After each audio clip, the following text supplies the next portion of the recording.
بسم اللہ الرحمن الرحیم۔ ایک حدیث میں حضور اکرم صلی اللہ علیہ وسلم نے 3 آدمیوں کے بارے میں فرمایا کہ وہ جنت میں داخل نہیں ہوں گے۔ ایک وہ شخص کہ جو دھوکہ باز ہو، جو شخص لوگوں کو دھوکہ دے، اس کے بارے میں حضور صلی اللہ علیہ وسلم نے فرمایا کہ وہ شخص جنت میں داخل نہیں ہوگا۔ اور دوسرا وہ شخص جو بخیل ہو، اور بخیل کا معنی ہے کنجوس، اور مراد بخیل سے وہ ہے کہ جو مالی حق اس کے ذمہ لازم ہو وہ ادا نہ کرے۔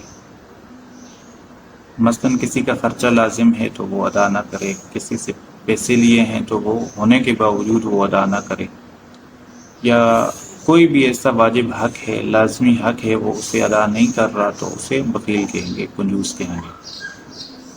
اور اس کے بارے میں حضور اکرم صلی اللہ علیہ وسلم نے یہ ارشاد فرمایا کہ وہ شخص بھی جنت میں داخل نہیں ہوگا۔ اور تیسرا وہ شخص جو احسان کر کے جتلائے، کہ کسی شخص نے کسی کے اوپر مالی احسان کیا یا کوئی بھی احسان کیا اور پھر احسان جتلایا، اور جس کے اوپر احسان کیا تھا اسے تکلیف تھی احسان جتلا کر، تو اس کے بارے میں بھی حضور اکرم صلی اللہ علیہ وسلم نے ارشاد فرمایا کہ وہ شخص بھی جنت میں داخل نہیں ہوگا۔ تو یہ 3 شخص ہیں کہ ان کا ایک حدیث میں حضور اکرم صلی اللہ علیہ وسلم نے یہ ارشاد فرمایا کہ یہ 3 شخص جنت میں داخل نہیں ہوں گے۔ 3 صورتیں ہو سکتی ہیں ان کے جنت میں داخل ہونے کی۔ ایک یہ کہ وہ اس گناہ سے توبہ کر لیں، پاک صاف ہو جائیں، تو جب تک وہ ان صفات کے ساتھ متصف رہیں گے تب تک تو وہ جنت میں نہیں داخل ہوں گے۔ ہاں ان صفات سے پاک ہو جائیں، اور پاک ہونے کا ایک طریقہ یہ ہے کہ توبہ کر لیں، اس گناہ سے اللہ تعالیٰ سے پکی توبہ کر لیں تو پھر جنت میں داخل ہو سکیں۔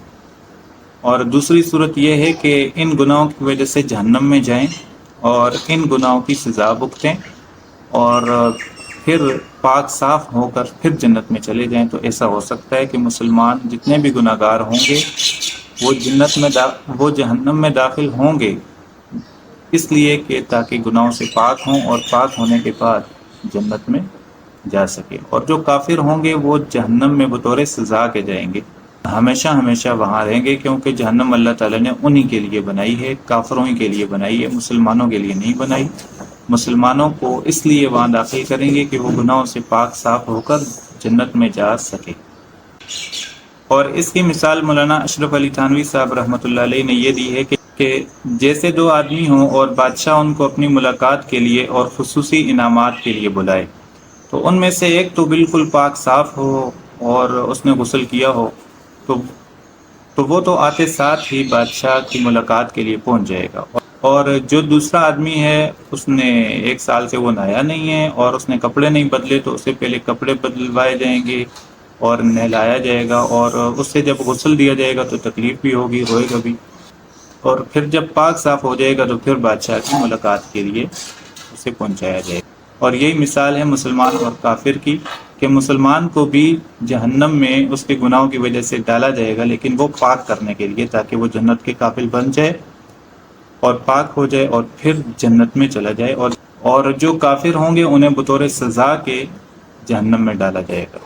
اور تیسری صورت یہ ہے کہ اللہ تعالیٰ اپنے فضل و کرم سے کہ حقدار کو اس کا حق دے کر راضی کر لے، اور پھر اس کو جنت میں لے کر جائیں اور یہ جہنم میں جائے نہیں۔ تو یہ اللہ تعالیٰ اپنے فضل و کرم سے کر سکتے ہیں۔ تو اللہ تعالیٰ سے دعا ہے کہ اللہ تعالیٰ ہمیں عمل کرنے کی توفیق عطا فرمائے۔ وآخر دعوانا ان الحمد للہ رب العالمین۔